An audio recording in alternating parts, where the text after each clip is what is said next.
Hello बच्चों, कैसे हैं। बैक बॉन्डिंग हम पढ़ चुके हैं। बैक बॉन्डिंग में थोड़ा सा पोर्शन और बच रहा है और उसके बाद हम इसमें लुईस एसिडिक स्ट्रेंथ और लुईस बेसिक स्ट्रेंथ पढ़ेंगे। टाइप्स ऑफ लुईस एसिड और टाइप्स ऑफ लुईस बेसिस हम पढ़ चुके हैं। कोऑर्डिनेट बॉन्ड में लेक्चर 4 या 5 होगा। तो अभी हम सिर्फ बैक बॉन्ड और कंपैरिजन हम देखेंगे लुईस एसिड का और लुईस बेस का स्ट्रेंथ का। तो बैक बॉन्डिंग में सबसे इंपॉर्टेंट, जब भी बैक बॉन्डिंग होगी तो बॉन्ड लेंथ क्या होगी, डिक्रीज होगी। क्लियर है। बॉन्ड लेंथ डिक्रीज होगी और क्या होगा, बॉन्ड एनर्जी या बॉन्ड स्ट्रेंथ क्या होगी, इंक्रीज होगी। क्योंकि partial pi bond character develop होंगे, वीकर पाई बॉन्ड बनेगा, बॉन्ड एनर्जी और बॉन्ड स्ट्रेंथ इंक्रीज होगी। क्लियर है। और बॉन्ड लेंथ हमेशा डिक्रीज होगी, जैसे BF3 है,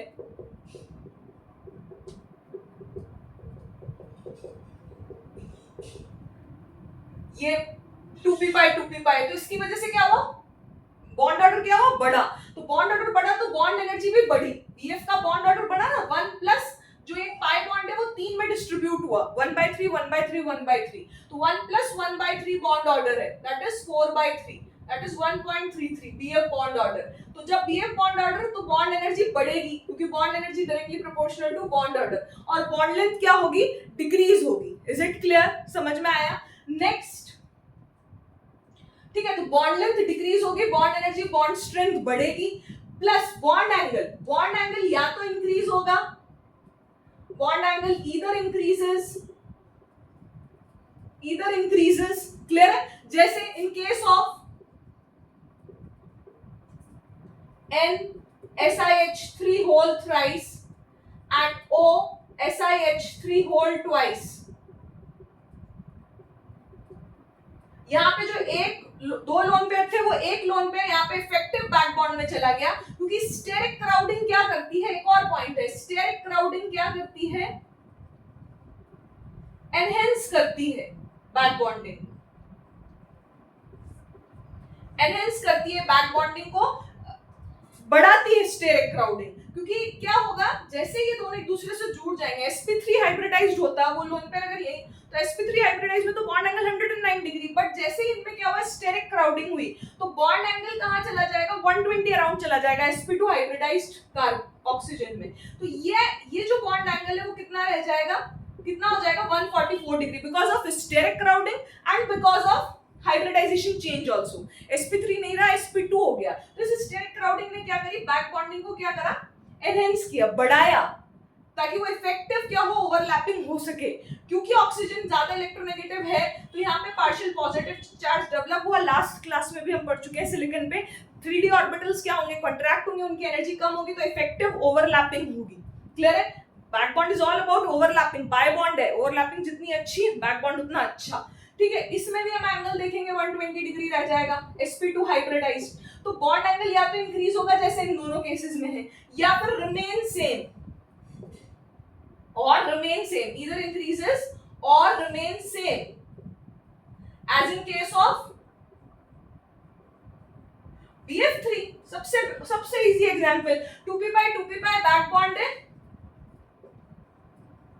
ठीक है, बैक बॉन्ड है, ठीक है। जब 2p by 2p by back bond है तो क्या होगा, बॉन्ड एंगल क्या होगा, रिमेन सेम, 120 डिग्री का 120 डिग्री ही रह जाएगा। क्लियर है। और हाइब्रिडाइजेशन भी sp2 का sp2 ही रह जाएगा। क्लियर है। अभी डिस्कस करते हैं वो तो हाइब्रिडाइज, लेकिन रिमेन सेम, डिक्रीज कहीं नहीं मिलेगा बैक बॉन्डिंग से। बॉन्ड एंगल ईदर इंक्रीजेस और remain same, but it never decreases. ठीक है, अंटिल सब्स्टिट्यूएंट सेम है। सब्स्टिट्यूएंट डिफरेंट हो गए तो बेंट रूल के अकॉर्डिंग अपन बॉन्ड एंगल डिक्रीज इंक्रीज बोलते हैं। जैसे CH2 Cl2 में कुछ बॉन्ड एंगल्स डिक्रीज होंगे, कुछ बॉन्ड एंगल इंक्रीज होंगे, तो वो नहीं, हमें बॉन्ड एंगल, हमें सिर्फ इतना ध्यान रखना है कि बैक बॉन्डिंग से बॉन्ड एंगल या तो इंक्रीज होगा या रिमेन सेम होगा। आपके सामने एग्जांपल्स हैं। स्टेरिक क्राउडिंग हमेशा एनहेंस करती है बैक बॉन्डिंग को, ये दोनों एग्जांपल्स हैं स्टेरिक क्राउडिंग के। क्लियर है, यहां तक बात समझ में आई। ये कुछ पॉइंट्स हैं, 4 पॉइंट्स जो आपको बैक बॉन्डिंग के बारे में ध्यान रखने हैं। अब एक क्वेश्चन करते हैं, उसके बाद अपन बात करते हैं आगे की।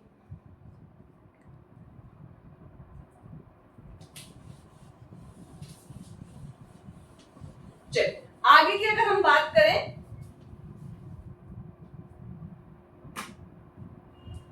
जैसे question, hybridisation of central atom remain same. Hybridisation central atom का रिमेन सेम रहेगा, ठीक है, सेम रहेगा। जब हाइब्रिडाइजेशन सेंट्रल एटम का रिमेन सेम कब रहेगा देखते हैं। और at the same time which of the following compounds due to back bonding even after back bonding hybridization remains same. After back bonding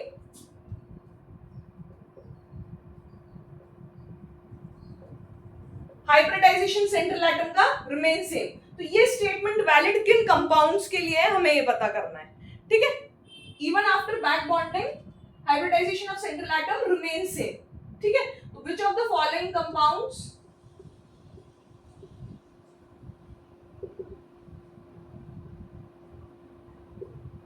for which of the following compounds this statement is valid?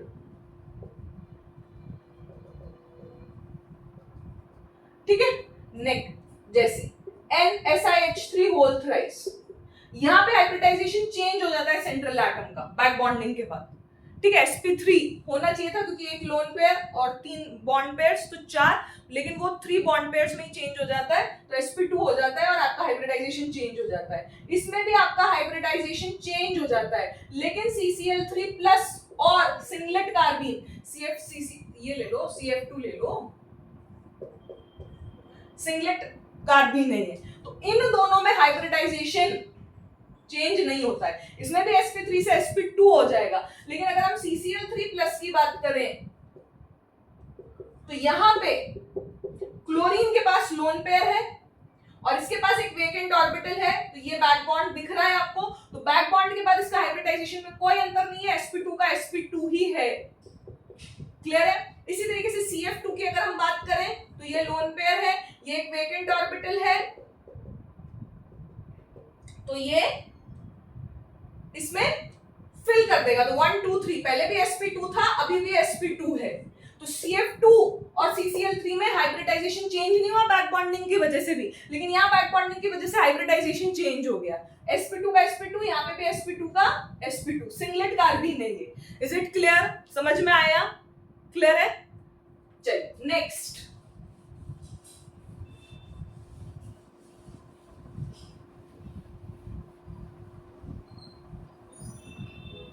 Clear है? ये चीज clear हुई?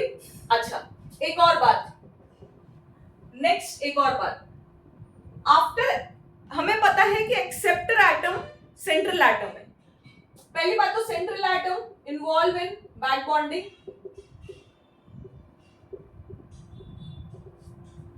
ठीक है, central atom involve होना चाहिए back bonding में, hybridisation change ना हो, hybridisation does not change, hybridisation central atom पहली बात तो इन्वॉल्व हुआ बैक बॉन्डिंग में, और central atom accepts lone back bond, accepts back bond, central atom accepts back bond, ठीक है, एक्सेप्टर एटम में मतलब ये यहाँ पे central atom accepts back bond और सेंट्रल एटम इन्वॉल्व्स इन बैक बॉन्डिंग, ठीक है, क्लियर है? समझ में आया? सेंट्रल एटम बैक बॉन्डिंग में इन्वॉल्व है, सेंट्रल एटम ये एक्सेप्टर एटम है, हाइब्रिडाइजेशन चेंज नहीं हो रहा है, ऐसा एग्जांपल बताओ BF3, यहाँ पे सेंट्रल एटम इन्वॉल्व है बैक बॉन्डिंग में, सेंट्रल एटम ही एक्सेप्ट कर रहा है बैक बॉन्ड,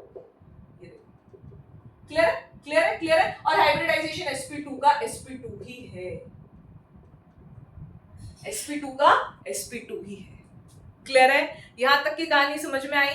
BF3 ले लो, इवन PF3 में भी बहुत स्लाइड सा चेंज आएगा, यहाँ पे वीक बैक बॉन्ड है क्योंकि दोनों के पास लोन पेयर है, लास्ट क्लास भी डिस्कस किया था अपन ने, यहाँ पे लोन पेयर है और यहाँ पे भी लोन पेयर है, लेकिन यहाँ 3D वेकेंट है, यहाँ पे पार्शियल पॉजिटिव चार्ज है, तो ये तीनों इस पे डोनेट करेंगे, तो सेंट्रल एटम इन्वॉल्व है बैक बॉन्डिंग में, हाइब्रिडाइजेशन sp3 है, अभी भी sp3 ही रहेगा बैक बॉन्डिंग के बाद में, और central atom accepts back bond, central atom क्या कर रहा है? एक्सेप्ट कर रहा है बैक बॉन्ड को, क्लियर है?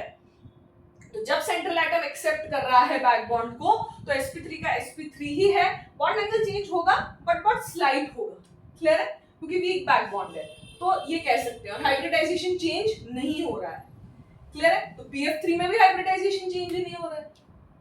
देखा जाए तो पीएफ3 भी उसका एक एग्जांपल है वीक बैक बॉन्ड। हम तो सिर्फ हाइब्रिडाइजेशन की बात कर रहे हैं, बॉन्ड एंगल की बात ही नहीं कर रहे। तो पीएफ3 में भी चेंज नहीं होगा, एनसीएल3 में भी हाइब्रिडाइजेशन चेंज नहीं होगा। हाइब्रिडाइजेशन थोड़ी चेंज हो रहा है। एनसीएल3 में क्या सिचुएशन है, दोनों के पास लोन पेयर है, इस पे पॉजिटिव चार्ज है, नाइट्रोजन की इलेक्ट्रोनेगेटिविटी थोड़ी सी ज्यादा है, ये बैक बॉन्ड में चला गया क्योंकि यहाँ पे 3D वेकेंट है। 3D वेकेंट है तो क्या होगा, तो यहाँ पे क्या हो रहा है, sp3 का sp3 ही है क्योंकि वीक बैक बॉन्ड है। कैसा बैक बॉन्ड है, वीक बैक बॉन्ड है। क्लियर है, समझ में आया, कोई दिक्कत है तो बताइए। ये लोन पेयर यहाँ चला गया, लेकिन हाँ वीक बैक बॉन्ड है, स्ट्रॉन्ग बैक बॉन्ड नहीं, क्योंकि लोन पेयर रिपल्शन होगा। ठीक है, समझ में आया। तो यहाँ पे भी हाइब्रिडाइजेशन सेम ही है। और central atom accepts back bond, हाँ लेकिन यहाँ पे सेंट्रल एटम एक्सेप्ट नहीं कर रहा है, तो इस वाले एग्जांपल को हम यहाँ पे नहीं लेंगे। सेंट्रल एटम एक्सेप्ट कर रहा है बैक बॉन्ड तो पीएफ3 ही है। क्लियर है, पीएफ3 बीएफ3 दोनों एग्जांपल्स हैं, एक वीक, ये तो स्ट्रॉन्ग बैक बॉन्ड का, ये वीक बैक बॉन्ड का। क्लियर है, यहाँ तक की कहानी क्लियर है। अब एक और बात, अगर हम P4O10 की बात करें तो POP POP POP ये आपका केज लाइक स्ट्रक्चर होता है। POP POP POP POP 1 2 3 4 linkage है, ये सिचुएशन है। अब देखो, आप इस फास्फोरस, एक फास्फोरस को पकड़ लो, 3 ऑक्सीजन क्या कर रहे हैं, इसमें पार्शियल पॉजिटिव चार्ज क्रिएट कर रहे हैं, पार्शियल पॉजिटिव चार्ज क्रिएट करे, पॉजिटिव चार्ज डेंसिटी बहुत ज्यादा है। अगर मैं यहाँ डबल बॉन्ड बनाती हूँ, ये P4O10 है, अगर मैं यहाँ डबल बॉन्ड बनाती हूँ तो ये ऑक्सीजन भी क्रिएट कर रहा है, तो इस पे तो पार्शियल पॉजिटिव चार्ज ही बहुत ज्यादा हो गया, अनस्टेबल हो गया फास्फोरस। उस पार्शियल पॉजिटिव चार्ज को कम करने के लिए हम क्या करते हैं, back bond back bond exist करता है, एक साइड से दिया, ठीक है, तो इस पे नेगेटिव और इस पे पॉजिटिव चार्ज आ गया, और वापस इस पे क्या है, लोन पेयर है, तो इसने वापस दिया, इसने एक साइड से दिया वापस लिया, इसने एक साइड से दिया, फास्फोरस ने दिया वापस लिया, तो इस पे जो पॉजिटिव चार्ज डेंसिटी थी वो क्या हो गई, कम हो गई। इसकी जो पॉजिटिव चार्ज डेंसिटी है वो क्या हो गई, कम हो गई। दिया और फिर वापस ले लिया, दिया और फिर वापस ले लिया, ठीक है, तो इसकी पॉजिटिव, इससे ये स्टेबल हो गया, फास्फोरस कंपाउंड स्टेबल हो गया। तो यहाँ पे चारों बॉन्ड्स में बैक बॉन्ड होता है, चारों टर्मिनल ऑक्सीजन एटम्स में बैक बॉन्ड होता है P4O10 में। समझ आया। और कौन सा बैक बॉन्ड है, 2p पाई से 3d पाई है। क्लियर है, यहां तक की कहानी क्लियर है। तो ये आपकी बैक बॉन्डिंग हुई, ठीक है। तो पाई बॉन्ड, अच्छा फास्फोरस पाई बॉन्ड और बैक बॉन्ड दोनों बनाता है। पाई बॉन्ड बैक बॉन्ड आपने देख लिया P4O10 में। तो फास्फोरस जैसे फॉस्फेट आयन है, यहाँ पे क्या हो रहा है, बहुत इफेक्टिव डीलोकलाइजेशन हो रहा है, मतलब ये लोन पेयर डीलोकलाइज हो सकता है। डीलोकलाइज का मतलब लोन पेयर पाई बॉन्ड में चेंज हो रहा है, ये पाई बॉन्ड यहीं पे लोकलाइज नहीं है, ये पाई बॉन्ड शिफ्ट हो सकता है इन दो एटम्स के अलावा, इस बॉन्ड में, इस बॉन्ड में, इस बॉन्ड में शिफ्ट हो सकता है। तो क्या बनेगा, ये बन सकता है। क्लियर है, ये बन सकता है, मतलब 4 रेजोनेटिंग स्ट्रक्चर्स बनेंगी इसमें। क्लियर है, ये जो एक पाई बॉन्ड है वो यहाँ हो सकता है, यहाँ हो सकता है, यहाँ हो सकता है और यहाँ हो सकता है। समझ में आया। तो ये फॉस्फेट आयन में यहाँ पे डबल बॉन्ड होगी, क्योंकि वो डबल बॉन्ड रेजोनेंस स्टेबलाइज्ड है इन चारों बॉन्ड्स में। क्लियर है, वो पाई बॉन्ड यहीं पे लोकलाइज नहीं है, वो चारों बॉन्ड्स में डीलोकलाइज हो सकता है, तो उसकी स्टेबिलिटी बढ़ गई। जब कोई इलेक्ट्रॉन्स लार्जर वॉल्यूम में स्प्रेड होता है तो वो क्या होगा, इलेक्ट्रॉन डेंसिटी, ये जो पाई बॉन्ड की इलेक्ट्रॉन डेंसिटी है वो लार्जर वॉल्यूम में स्प्रेड है, तो उसकी क्या है, स्टेबिलिटी बढ़ गई। क्लियर, तो यहाँ पे पाई बॉन्ड बनेगा। तो फास्फोरस पाई बॉन्ड भी बनाता है और बैक बॉन्ड भी बनाता है। फास्फोरस पाई बॉन्ड भी बनाता है और बैक बॉन्ड भी बनाता है। कब बनाता है, वो अपन ने देख लिया P4O10 में, जहां पे पार्शियल पॉजिटिव चार्ज बहुत ज्यादा क्रिएट हो रहा था फास्फोरस पे, तो वहां पे बैक बॉन्ड बन गया, और जहां पे इफेक्टिव डीलोकलाइजेशन पॉसिबल है उस पाई बॉन्ड का, तो वहां पे क्या बन गया, पाई बॉन्ड बन गया। क्लियर है, क्या ये चीज समझ में आई। तो ये आपका बैक बॉन्ड ओवर होता है, ठीक है। अब बैक बॉन्ड का को यूज करते हैं हम लुईस एसिडिक स्ट्रेंथ कंपेयर करने में और लुईस बेसिक स्ट्रेंथ कंपेयर करने में। हमने लुईस एसिड लुईस बेस बहुत अच्छे से पढ़ रखे हैं क्या होते हैं। तो हम अगर comparison of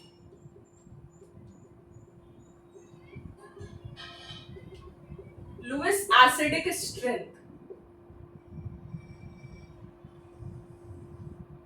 comparison of Lewis acidic strength, तो लुईस एसिडिक स्ट्रेंथ कंपेयर करने में आप सबसे पहले देखेंगे लुईस एसिड्स होते क्या हैं। तो लुईस एसिड्स क्या होते हैं, लुईस एसिड्स होते हैं जिनमें एक या एक से ज्यादा वन और मोर वेकेंट ऑर्बिटल्स,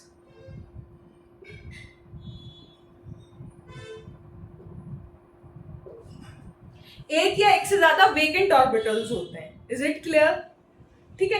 अब किसी बस एक भी होगा ना तो भी चलेगा, ऐसा नहीं है कि जिसमें ज्यादा वेकेंट ऑर्बिटल्स होंगे वो ज्यादा अच्छा लुईस एसिड होगा, ऐसा बिल्कुल नहीं। एग्जांपल बताएंगे अभी। तो वन और मोर वेकेंट ऑर्बिटल्स हो, ठीक है, और पॉजिटिव चार्ज डेंसिटी हो, मॉलिक्यूल के जिस साइट पे अटैक होगा, लुईस एसिड मतलब जो इलेक्ट्रॉन पेयर एक्सेप्ट करे। अब इलेक्ट्रॉन पेयर एक्सेप्ट करेगा तो जगह चाहिए होगी, तो हमारे पास वन और मोर वेकेंट ऑर्बिटल्स, और वो जगह के साथ वो न्यूक्लियर मतलब जो लुईस बेस है, जो डोनर इलेक्ट्रॉन डोनर स्पीशी है, उसको अट्रैक्ट करना चाहिए। तो क्या होना चाहिए, पॉजिटिव चार्ज डेंसिटी होनी चाहिए उस साइट पे। यूजुअली सेंट्रल एटम होता है वो, लेकिन positive charge density on that site in molecule, molecule में उस जगह पे पॉजिटिव चार्ज डेंसिटी होनी चाहिए। चार्ज डेंसिटी मतलब चार्ज अपॉन साइज ज्यादा होना चाहिए। Positive charge upon size, size छोटी चार्ज ज्यादा। क्लियर है? तो ये लुईस एसिड्स होते हैं। अब जितना ज्यादा लुईस एसिड स्ट्रेंथ किस पे डिपेंड करती है, लुईस एसिड स्ट्रेंथ डिपेंड करती है, लुईस एसिडिक स्ट्रेंथ डिपेंड करती है, ठीक है। लुईस एसिडिक स्ट्रेंथ किस पे डिपेंड करती है, लुईस एसिडिक स्ट्रेंथ किस पे डिपेंड करती है, जितना ज्यादा पॉजिटिव चार्ज डेंसिटी होगी, positive charge density on central atom,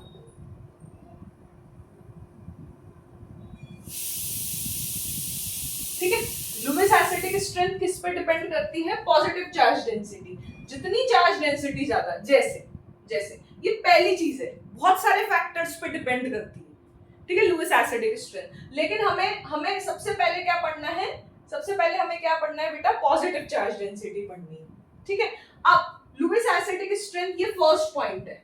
अभी अपन पॉइंट्स गिनते हैं, लास्ट में मैं बता दूंगी। जैसे lithium plus Na plus Mg2 plus, ठीक है, lithium plus Na plus, sorry, lithium sodium potassium rubidium Cz plus charge है, ठीक है, पॉजिटिव चार्ज डेंसिटी मतलब चार्ज अपॉन साइज रेशियो। तो साइज किसकी कम है, इसकी कम है, तो इसकी चार्ज डेंसिटी क्या हुई, ज्यादा हुई। तो इसकी चार्ज डेंसिटी ज्यादा हुई, तो अगर लुईस एसिडिक स्ट्रेंथ कंपेयर करेंगे तो इसकी लुईस एसिडिक स्ट्रेंथ सबसे ज्यादा होगी। क्लियर? अगर हम बात करें Na plus Mg2 plus Al3 plus, ठीक है, अगर हम इसकी बात करेंगे Na plus Mg2 plus Al3 plus की, तो लुईस एसिडिक स्ट्रेंथ की अगर हम बात करेंगे तो positive charge density central atom पे क्या होगी, ज्यादा होगी। क्लियर? पॉजिटिव चार्ज डेंसिटी क्या होगी, जैसे यहाँ पे साइज डिक्रीज करता है, सोडियम से मैग्नीशियम से एल्यूमिनियम, साइज क्या करता है, डिक्रीज करता है, और चार्ज बढ़ रहा है। चार्ज अपॉन साइज रेशियो इसका क्या है, सबसे छोटा है। जब इसका सबसे छोटा है तो पॉजिटिव चार्ज डेंसिटी क्या होगी, सेंट्रल एटम पे इंक्रीज करेगी। तो पॉजिटिव चार्ज डेंसिटी जब सेंट्रल एटम पे इंक्रीज करेगी तो उसकी लुईस एसिडिक स्ट्रेंथ ज्यादा होगी। क्लियर? लेफ्ट टू राइट जाने पे पीरियड में साइज डिक्रीज करती है। क्लियर है? तो इस तरीके के एग्जांपल्स आप एक्सपेक्ट कर सकते हैं। Lithium plus beryllium 2 plus, charge बढ़ रहा है, चार्ज बढ़ रहा है, चार्ज बढ़ने के साथ साथ साइज घट रही है, तो चार्ज डेंसिटी इसकी ज्यादा, तो इसका लुईस एसिडिक स्ट्रेंथ ज्यादा। क्लियर? क्या ये तीनों चीजें समझ में आई? आगे बढ़ जाए, ये चीज समझ में आ गई। तो फर्स्ट लुईस एसिडिक स्ट्रेंथ किस पर डिपेंड करती है, positive charge density on central atom. ठीक है, नेक्स्ट पॉइंट क्या है, नेक्स्ट पॉइंट है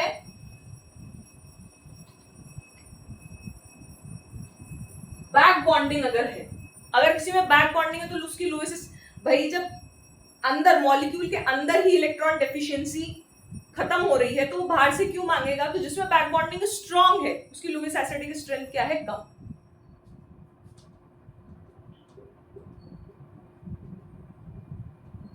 Lewis acidic strength is inversely proportional to back bonding.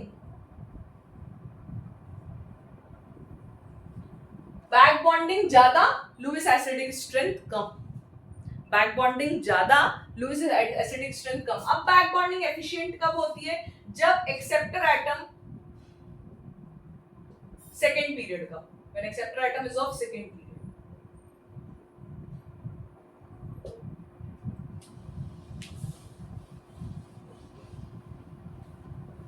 ठीक है, जैसे BF3 है, BCl3 है, BBr3 है, Bi3 है। क्लियर है? अब एक्सेप्टर एटम यहाँ पे बोरोन बोरोन बोरोन बोरोन है, सेकेंड पीरियड का है, तो बैक बॉन्डिंग हमें पता है कि 2p बहुत स्ट्रॉन्ग होगी। जब 2p बैक बॉन्डिंग बहुत स्ट्रॉन्ग होगी तो BF3 को बाहर से लेने की जरूरत नहीं है। तो लुईस एसिडिक स्ट्रेंथ की बात करेंगे तो BF3 सबसे कम होगा।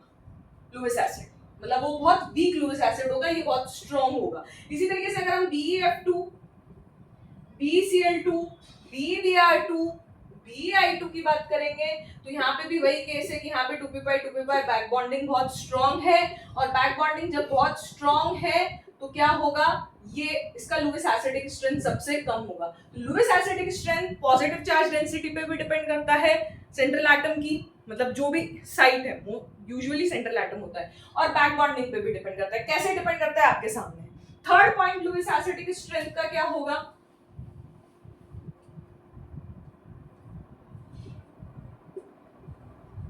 जहां पे बैक बॉन्डिंग नहीं है ना, in case back bonding is absent, तो साइज, जिसका साइज बड़ा उसकी लुईस एसिडिक स्ट्रेंथ कम। जैसे PF5, PCl5, इसमें लुईस एसिडिक स्ट्रेंथ बताओ। BCl3, AlCl3, इसमें बताओ। तो PF5 क्या हो रहा है? PF5 में ध्यान से देखो, क्या पॉजिटिव चार्ज क्रिएट हो रहा है? ठीक है, 5 फ्लोरीन मिलके क्या पॉजिटिव चार्ज डेंसिटी क्रिएट कर, पार्शियल पॉजिटिव चार्ज क्रिएट कर रहे हैं इसमें बहुत ज्यादा। इसमें भी, इस फास्फोरस में भी पार्शियल पॉजिटिव चार्ज क्रिएट हो रहा है। किसमें ज्यादा पार्शियल पॉजिटिव चार्ज क्रिएट हो रहा है? जब इलेक्ट्रोनेगेटिविटी सराउंडिंग एटम की ज्यादा है, सराउंडिंग एटम की इलेक्ट्रोनेगेटिविटी ज्यादा है तो यहाँ पे पार्शियल पॉजिटिव चार्ज ज्यादा क्रिएट हो रहा है। क्लियर है? और यहाँ पे पार्शियल पॉजिटिव चार्ज कम क्रिएट हो रहा है क्योंकि ये लेस इलेक्ट्रोनेगेटिव है। तो पॉजिटिव चार्ज डेंसिटी यहाँ ज्यादा है, और हमने कहा था फर्स्ट पॉइंट जो था लुईस एसिडिक स्ट्रेंथ का वो डायरेक्टली प्रोपोर्शनल था पॉजिटिव चार्ज डेंसिटी के। एक पॉइंट ये भी था, डेंसिटी ऑफ सेंट्रल एटम की यूजुअली वही होता है, ये भी था एक पॉइंट, ये फर्स्ट पॉइंट था। ठीक है, तो पॉजिटिव चार्ज डेंसिटी जितनी ज्यादा तो इस फास्फोरस का साइज क्या होगा? छोटा होगा। इस फास्फोरस का साइज क्या हो जाएगा? छोटा हो जाएगा, क्योंकि सारी electron density away from the central atom पहुंच गई। तो अब न्यूक्लियस का होल जो बचे हुए इलेक्ट्रॉन्स हैं उन पे बहुत ज्यादा, तो साइज छोटी हो गई, तो इसका लुईस एसिडिक स्ट्रेंथ बहुत ज्यादा है। क्लियर है? अगर हम BCl3, AlCl3 की बात करें, ठीक है, BCl3 और AlCl3 की बात करें तो यहाँ पे 3 क्लोरीन मिलके पार्शियल पॉजिटिव चार्ज क्रिएट कर रहे हैं, यहाँ पे भी 3 क्लोरीन मिलके पार्शियल पॉजिटिव चार्ज क्रिएट कर रहे हैं, लेकिन यहाँ पे पार्शियल पॉजिटिव चार्ज डेंसिटी ज्यादा होगा। पॉजिटिव चार्ज डेंसिटी यहाँ ज्यादा क्रिएट होगा क्योंकि साइज क्या है? छोटा। साइज छोटा तो लुईस एसिडिक स्ट्रेंथ क्या होगा? ज्यादा होगा। क्लियर है? साइज क्या है? छोटा। यहाँ पे कोई बैक बॉन्डिंग की बात नहीं है। अच्छा, दूसरा एक और तरीका है, क्या इसे एक्सेप्ट करना है? हाँ, इसे भी क्या एक्सेप्ट करना है? इसे कहाँ एक्सेप्ट करना है? इसे कहाँ एक्सेप्ट करना है? ओवरलैपिंग कौन बेटर बनाएगा? Lewis acid Lewis base definitely क्या बनेगा? कोऑर्डिनेट बॉन्ड बनेगा। कौन सी ओवरलैपिंग अच्छी होगी? Covalent bond is all about overlapping ना, overlapping of atomic orbitals, sigma में भी और पाई में भी। तो ओवरलैपिंग किसमें ज्यादा अच्छी होगी? 2p में। क्लियर है? तो जब 2p में इलेक्ट्रॉन डेंसिटी 2p में ज्यादा अच्छी ओवरलैपिंग होगी, इसका मतलब ये ज्यादा अच्छा लुईस एसिड होगा, जल्दी बॉन्ड बनाएगा। क्लियर है? तो इस तरीके से आप क्वेश्चंस को कर सकते हैं। तो ये 3 फैक्टर्स पे, साइज की बात हम कब करेंगे, जब बैक बॉन्डिंग एब्सेंट होगी। जैसे अगर हम बात करें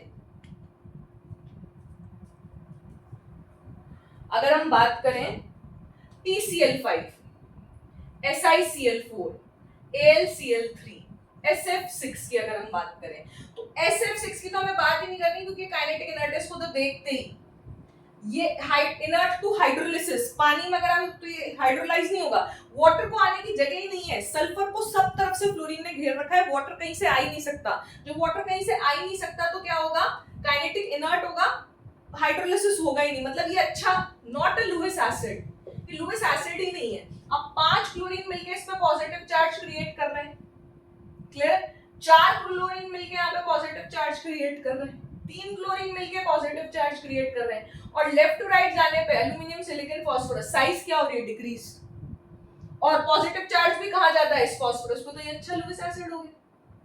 सिंपल सी बात है, क्लियर है? फालतू की ट्रिक लगाओगे कोई, सिंपल सा लॉजिक है, यहाँ पे पार्शियल पॉजिटिव चार्ज ज्यादा है, उसकी साइज छोटी है, क्लियर है? Next SiF4, SiCl4, SiBr4, SiI4, ये तो बिल्कुल सीधे सीधे हो सकते हैं। ये बैक बॉन्डिंग अगर आप काउंट करोगे तो 2p पाई 3d पाई है, जो कि इफेक्टिव नहीं है। यहाँ पे -I इफेक्ट सिर्फ एक्सेप्टर एटम जब सेकेंड पीरियड का होगा तभी वो स्ट्रॉन्ग बैक बॉन्ड कहलाएगा, अदरवाइज हमें उस बैक बॉन्डिंग को काउंट नहीं करना है, हमें -I इफेक्ट को डोमिनेटिंग फैक्टर मानना है।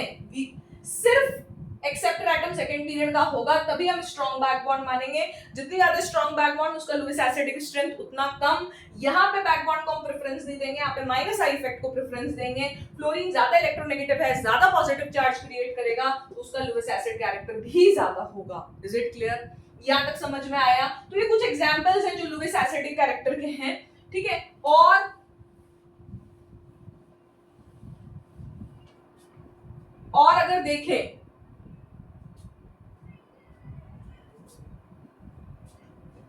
R3SiOH, ये होते हैं सिलिनोल्स, और R3COH, R एल्काइल अराइल कोई भी ग्रुप है, तो ये CR, ये सिलिकॉन R, ठीक है। अब R3SiOH और R3COH एल्कोहल और सिनोलोन्स में बात हो रही है, तो silanols are more acidic than alcohols. कैसे देखते हैं?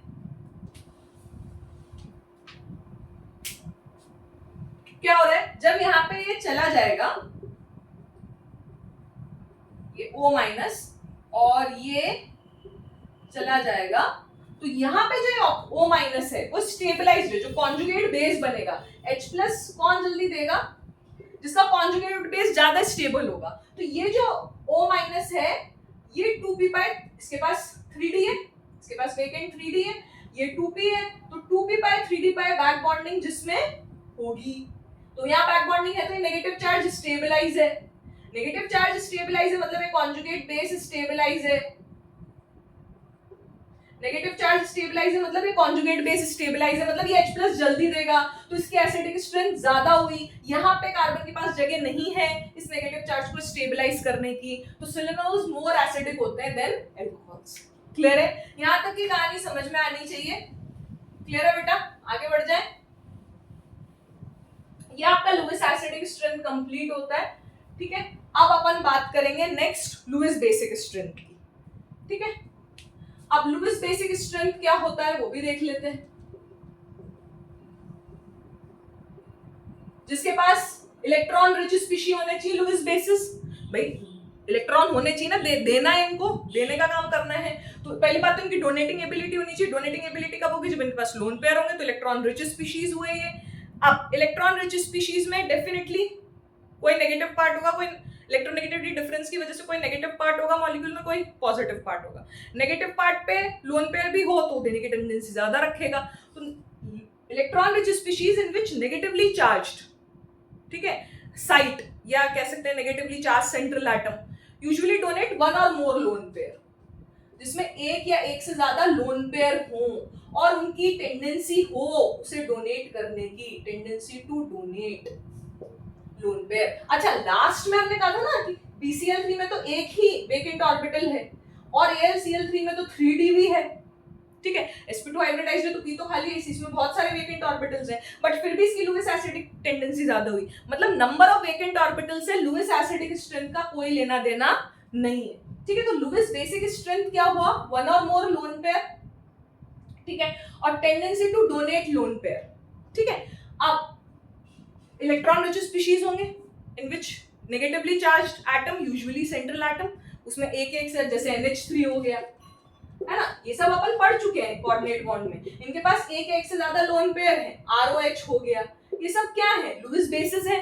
NH2 माइनस हो गया, OH माइनस हो गया, ये सब क्या है, एक से ज्यादा लुईस बेसिस है, मतलब एक से ज्यादा इनके पास lone pair NH2 minus OH minus, sorry, तो ये सब क्या है, लुईस बेसिस है। इवन पाई बॉन्ड कंटेनिंग, जैसे बेंजीन है, बेंजीन भी क्या है, लुईस बेस है, क्लियर है, क्योंकि पाई बॉन्ड्स भी इलेक्ट्रॉन डोनेट का काम कर सकते हैं, तो ये C6H6 भी क्या है, लुईस बेस है, क्लियर है। C2H4 इथीन, ये भी लुईस बेस है, क्लियर है। यहां तक की कहानी समझ में आई, क्लियर है। तो ये लुईस बेसिक स्ट्रेंथ के लिए हमें पढ़ना है। अब इसमें लुईस बेसिक स्ट्रेंथ कैसे कंपैरिजन किया जाए, तो सबसे पहले तो हमें ये पता होना चाहिए बेटा लुईस बेसिक स्ट्रेंथ में कि just a minute, first factor क्या होना चाहिए, बैक बॉन्डिंग अगर उसमें है, वन और मोर लोन पेयर्स तो होने ही चाहिए, अगर उसमें बैक बॉन्डिंग हो गई मॉलिक्यूल के अंदर ही, तो क्या वो दूसरे को देगा, नहीं देगा, तो बैक बॉन्डिंग एब्सेंट होनी चाहिए पहली बात, बैक बॉन्डिंग एब्सेंट होनी चाहिए, जैसे SiH3 होल थ्राइस, ठीक है, OSiH3 होल ट्वाइस, इनमें बैक बॉन्डिंग है, बैक बॉन्डिंग प्रेजेंट है और इफेक्टिव बैक बॉन्डिंग प्रेजेंट है। तो अगर हम बात करें लुईस बेसिक स्ट्रेंथ की, तो इसकी लुईस बेसिक स्ट्रेंथ ज्यादा है, ठीक है, इसकी लुईस बेसिक स्ट्रेंथ ज्यादा है क्योंकि ये लोकलाइज्ड लोन पेयर है, ये लोन पेयर डीलोकलाइज हो गया ओवर 3 बॉन्ड्स, ये 3 बॉन्ड्स में डीलोकलाइज हो गया है लोन पेयर, और ये लोन पेयर लोकलाइज्ड, इसलिए इसकी लुईस बेसिक स्ट्रेंथ ज्यादा है, क्लियर है। तो बैक बॉन्डिंग प्रेजेंट है इन दोनों में, बैक बॉन्डिंग एब्सेंट होनी चाहिए, तब जाके उसकी लुईस बेसिक स्ट्रेंथ ज्यादा होगी, क्लियर है, समझ में आया। अब BF3, सॉरी वो तो लुईस एसिड है, लुईस बेस में ये हम दो चीजें देखेंगे, क्लियर है। नेक्स्ट जैसे Me2, ये ज्यादा अच्छा लुईस बेस है than OSiH3 whole twice, clear है, क्योंकि यहाँ पे Me, ये Me, यहाँ पे SiH3, यहाँ पे SiH3, ये लोन पेयर, क्लियर। तो ये लोन पेयर डोनेट करेगा, तो ये लुईस बेसिक स्ट्रेंथ इसकी ज्यादा है। ये एक लोन पेयर तो इसने ऑलरेडी बैक बॉन्ड में कर दिया, फिर एक ही लोन पेयर तो बचा, जब एक ही लोन पेयर बचा वो भी ऑलरेडी पॉजिटिव चार्ज है इस ऑक्सीजन के ऊपर due to back bond for partial positive charge, ये दे ही नहीं सकता, क्लियर। तो इसकी लुईस बेसिक स्ट्रेंथ ज्यादा है। क्या यहाँ तक की कहानी क्लियर है, ठीक है। तो बैक बॉन्डिंग एब्सेंट होनी चाहिए, तब जाके दोनों केसेस अपन फर्स्ट एग्जांपल और सेकंड एग्जांपल हम पढ़ सकते हैं, क्लियर है। दूसरी बात, अगर बैक बॉन्डिंग एब्सेंट है, प्रेजेंट है, तब तक की तो बात ये है। अच्छा, इसमें एक केस और बनता है, एक एग्जांपल और है, NMe3, ठीक है, NH3, ठीक है, इनमें कंपैरिजन करो लुईस बेसिक स्ट्रेंथ का, और NCl3, ठीक है, और NSiH3 होल थ्राइस, इसमें लुईस बेसिक स्ट्रेंथ को कंपेयर करो, तो भाई है ना, और अब इसमें ये लोन पेयर, ये लोन पेयर, ये लोन पेयर, ये लोन पेयर, ये लोन पेयर तो डीलोकलाइज है, तो ये सबसे लास्ट में आएगा, ये तो दिख ही रहा है, बैक बॉन्डिंग प्रेजेंट है इसमें, जब भी बैक बॉन्डिंग प्रेजेंट होगी तो उसकी लुईस बेसिक स्ट्रेंथ सबसे कम होगी। यहां तक की कहानी क्लियर है, ठीक है। अब NMe3 में अगर हम बात करें तो यहाँ पे इन तीनों Me का पॉजिटिव इंडक्टिव इफेक्ट है।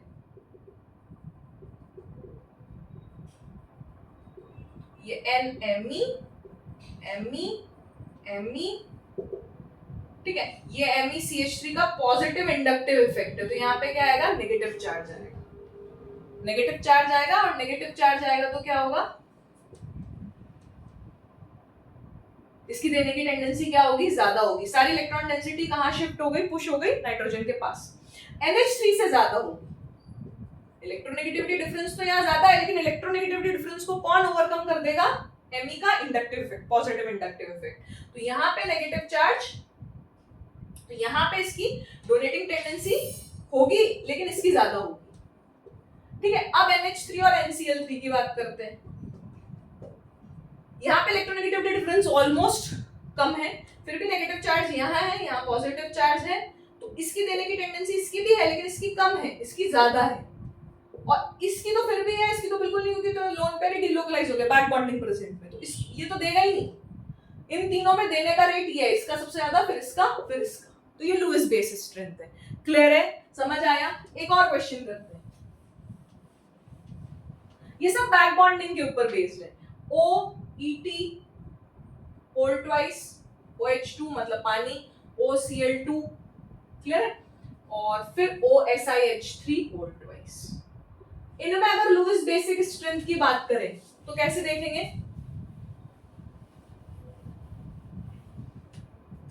ये ET का क्या लगेगा, पॉजिटिव इंडक्टिव इफेक्ट लगेगा। पॉजिटिव इंडक्टिव इफेक्ट लगेगा तो क्या होगा, यहाँ पे ऑक्सीजन, वैसे ही ऑक्सीजन इलेक्ट्रोनेगेटिव है, पहले नेगेटिव चार्ज तो ऑलरेडी है, बट ET और पुश कर देगा इलेक्ट्रॉन डेंसिटी को। तो OET2 का क्या है, OET2 का क्या है, बेसिक नेचर ज्यादा होगा, लुईस बेसिक स्ट्रेंथ ज्यादा होगी, क्योंकि यहाँ पे पॉजिटिव इंडक्टिव इफेक्ट लग रहा है। क्लियर है, समझ आया? यहाँ पे उतना पॉजिटिव इंडक्टिव इफेक्ट नहीं लग रहा है, यहाँ पे सिर्फ इलेक्ट्रोनेगेटिविटी डिफरेंस से हम बात करेंगे। वहां पे इलेक्ट्रोनेगेटिविटी डिफरेंस कार्बन की वैसे भी कम होती है, और प्लस पॉजिटिव इंडक्टिव इफेक्ट, तो वो डोमिनेट कर जाएगा पॉजिटिव इंडक्टिव इफेक्ट। क्लियर है?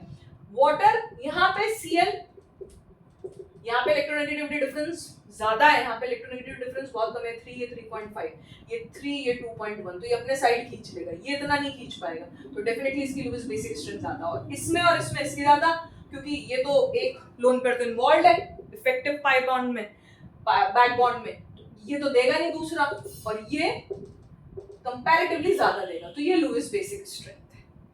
क्लियर है, समझ में आया? क्या यहाँ तक की कहानी क्लियर है? तो ये लुईस बेसिक स्ट्रेंथ है। जहां पे बैक बॉन्ड प्रेजेंट है वहां की कहानी ये। अब जहां पे बैक बॉन्ड प्रेजेंट नहीं है, बैक बॉन्ड एब्सेंट है, वहां पे बात करते हैं लुईस बेसिक स्ट्रेंथ की। तो वहां पे बात कैसे करेंगे, 2-3 फैक्टर्स से, जैसे कि अगर हम पीरियड में बात करते हैं, अलोंग पीरियड की अगर हम बात करें, ठीक है, तो पीरियड की अगर हम बात करें तो क्या होगा, पीरियड की अगर हम बात करें तो साइज ऑलमोस्ट सेम रहता है, आप देखोगे साइज ऑलमोस्ट सेम रहता है। ठीक है, तो किस पे बात करेंगे, इलेक्ट्रोनेगेटिविटी ऑफ डोनर एटम। तो Lewis basic strength, electronegativity of donor atom, donor atom की इलेक्ट्रोनेगेटिविटी ज्यादा, उसकी लुईस बेसिक स्ट्रेंथ कम। जैसे NH2 minus, OH minus, F minus, CH3 minus को भी ले लो। क्लियर? अब इलेक्ट्रोनेगेटिविटी बढ़ रही है, साइज तो ऑलमोस्ट कांस्टेंट है क्योंकि एक ही पीरियड में है, इलेक्ट्रोनेगेटिविटी इसकी ज्यादा है। जब इसकी इलेक्ट्रोनेगेटिविटी ज्यादा है तो ये अपने इलेक्ट्रॉन्स को होल्ड करके रखेगा। जब इलेक्ट्रोनेगेटिविटी ज्यादा होती है तो मतलब उसकी इलेक्ट्रॉन होल्डिंग कैपेसिटी ज्यादा और इलेक्ट्रॉन शेयरिंग कैपेसिटी कम, वो शेयर नहीं करेगा, इलेक्ट्रॉन शेयरिंग कैपेसिटी कम। तो इसकी इलेक्ट्रॉन शेयरिंग कैपेसिटी क्या है, कम है, तो ये शेयर करेगा ही नहीं। तो लुईस बेसिक स्ट्रेंथ किसकी ज्यादा है, इसकी ज्यादा है, CH3 माइनस की। क्या यहाँ तक की कहानी समझ में आई? CH3 माइनस की लुईस बेसिक स्ट्रेंथ ज्यादा है। Is it clear? समझ में आया? क्लियर है? यहां तक की कहानी क्लियर होनी चाहिए।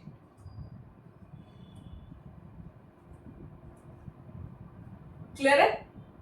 ठीक है, अब एक और एग्जाम्पल। ठीक है, तो ये चीज क्लियर होनी चाहिए। जैसे PH3 है, H2S है और HCl है। ठीक है, तो इलेक्ट्रोनेगेटिविटी ऑफ डोनर एटम बढ़ रहा है, इलेक्ट्रोनेगेटिविटी ऑफ डोनर एटम बढ़ रही है, तो उसकी लुईस बेसिक स्ट्रेंथ कम होगी, मतलब इसकी लुईस बेसिक स्ट्रेंथ ज्यादा है। क्लियर? आप CH4 तो चलो लुईस बेस भी नहीं और लुईस एसिड भी नहीं, आप NH3 ले लो, H2O ले लो, HF ले लो, तो सेम केस। क्लियर? तो इस तरीके से आप लुईस बेसिक स्ट्रेंथ पता कर सकते हैं अलोंग पीरियड जहां पे साइज ऑलमोस्ट सेम है। क्लियर है? साइज ऑलमोस्ट सेम होगी तब इलेक्ट्रोनेगेटिव डोनर एटम की बात करेंगे। डाउन द ग्रुप कैसे बात करेंगे? जहां पे साइज बढ़ जाता है वहां पे लुईस बेसिक स्ट्रेंथ डिपेंड करेगी, जिसका साइज बड़ा उसकी लुईस बेसिक स्ट्रेंथ कम, जिसका साइज बड़ा उसकी लुईस बेसिक स्ट्रेंथ कम। कैसे? देखो,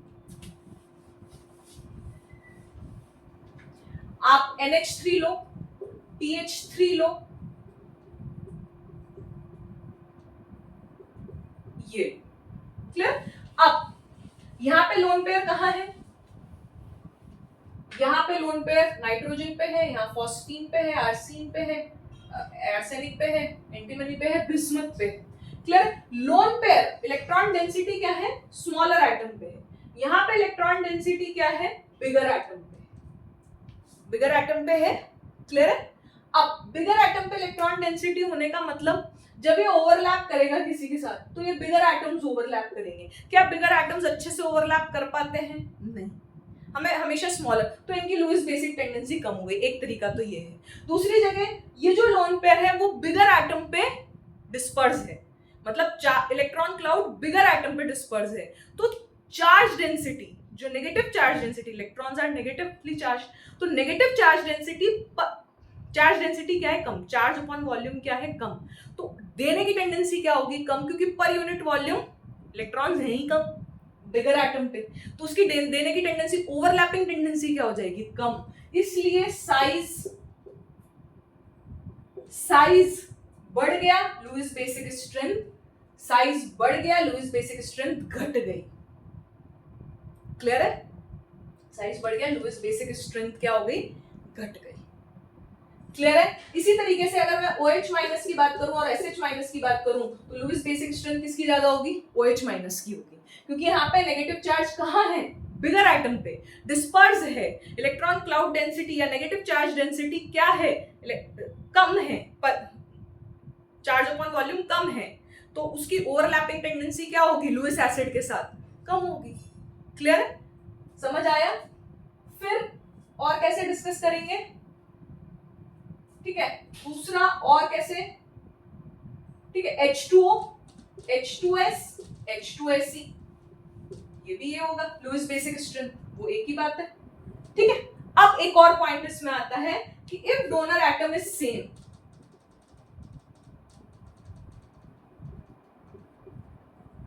then we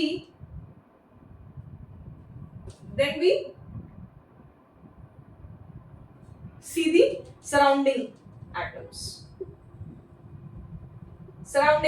को देखेंगे। ठीक है, सराउंडिंग इलेक्ट्रॉन डेंसिटी, जैसे PH3 और PF3 है, तो यहाँ पे नेगेटिव चार्ज डेंसिटी है।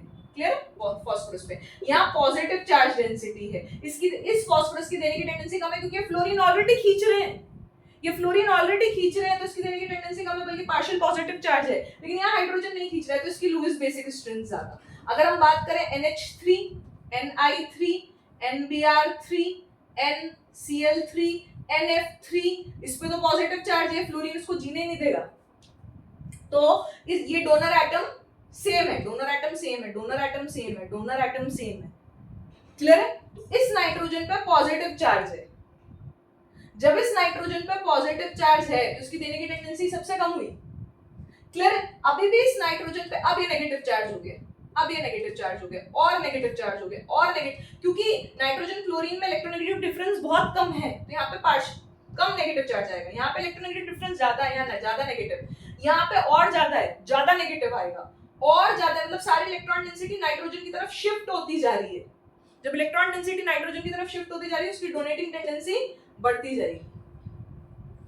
क्लियर है? लुईस बेसिक स्ट्रेंथ ये होगा। इसी तरीके से PH3, PF3 पॉजिटिव है, PCl3 में भी पॉजिटिव है, लेकिन उतना पॉजिटिव नहीं है। फ्लोरीन तो बहुत तेज से खींचेगा, क्लोरीन उतने तेजी से नहीं खींचेगा।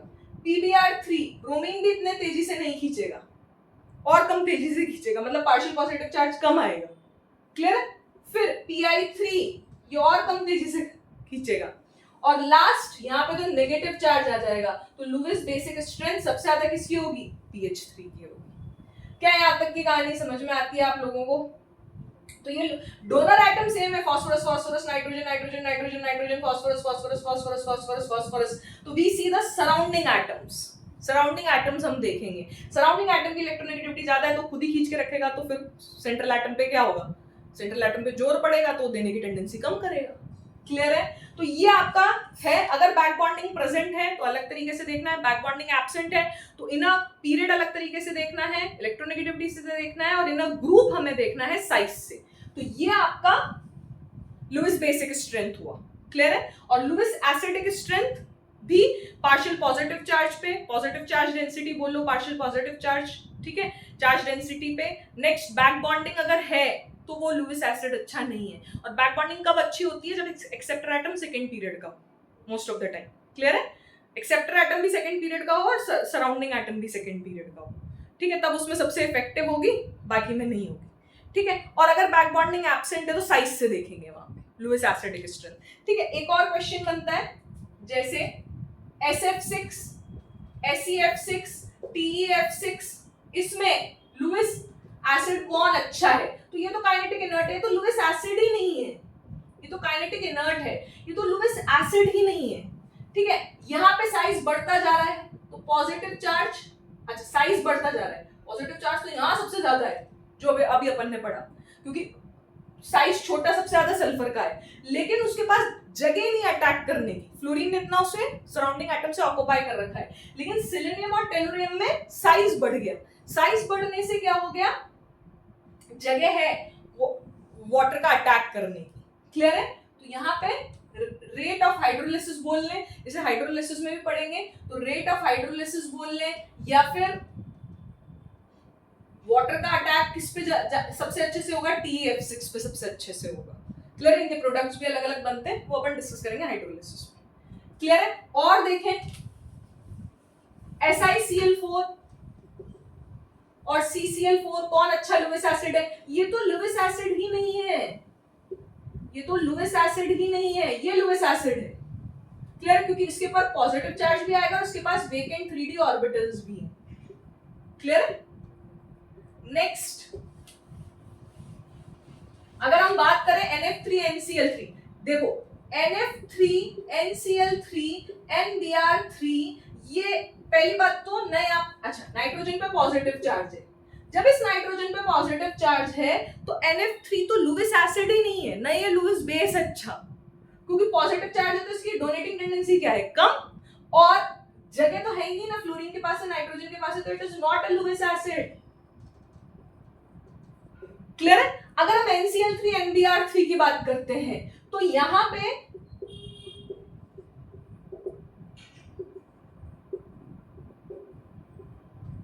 पे नेगेटिव चार्ज है, यहाँ पे नेगेटिव चार्ज है। क्लियर है? यहाँ पे पॉजिटिव चार्ज है, यहाँ पे पॉजिटिव चार्ज। यहाँ इलेक्ट्रोनेगेटिविटी डिफरेंस ज्यादा है, यहाँ इलेक्ट्रोनेगेटिविटी डिफरेंस सॉरी कम है, यहाँ पे इलेक्ट्रोनेगेटिविटी डिफरेंस ज्यादा है। तो ये अच्छा लुईस बेस तो था ही से।